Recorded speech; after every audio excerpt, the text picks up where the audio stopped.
Then there was Elijah Nicholas Wilson, or Uncle Nick, born April 1842. When he was 12, he decided to go and live with the great chief Washakie and the eastern Shoshone people.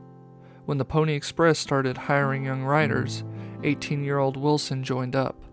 One outlandish event occurred on Wilson's way back from driving horses to Antelope Station in Nevada, through Superintendent Howard Egan's division of the Pony Express route.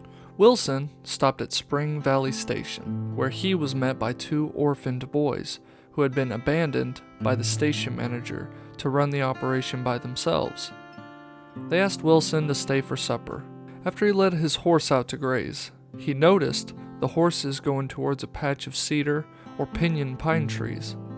They were being driven away by two Indians, likely Paiutes or Shoshone. With guns blazing, Wilson sprinted towards the horses, trying to reach them before they were taken away. He fired 3 times at the men and missed. One of the raiders shot an arrow at Wilson, the flint-tipped arrow striking him 2 inches above his left eye. As the raiders drove off with the horses, the 2 boys reached Wilson and tried to yank the arrow from his forehead, but it wouldn't give. They broke off the shaft, leaving the flint tip buried in Wilson's forehead. The boys rolled him up under the trees, thinking he was as good as dead. As Wilson lay unconscious, they ran for help at the next station. This is where some of the details of this story get a little hazy.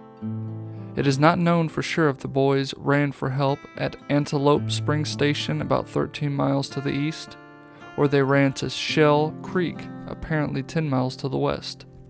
They came back the next day with more men to help with Wilson's burial, only to find him still alive. They carried Wilson back to the station and called for a doctor from Ruby Valley, 60 miles to the west, to treat the wounded and unconscious rider. Although the doctor was able to dig out the arrowhead, he didn't think the outlook was good. He prescribed the station boys to apply wet cloths onto Wilson's head, and he left. 6 days into his treatment, Superintendent Egan happened to be by the station and saw Wilson unconscious but still alive. He sent for the doctor to come again from Ruby Valley and give further treatment. Wilson was unconscious for 18 days.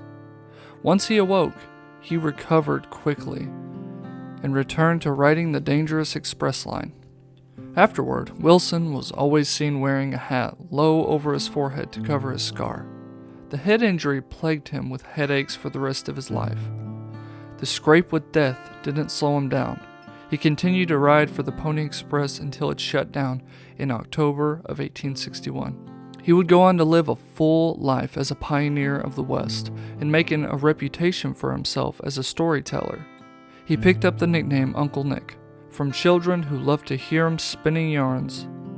He learned to read and write so he could share his adventures with a wider audience. His story was also portrayed in the 2000 film Wind River.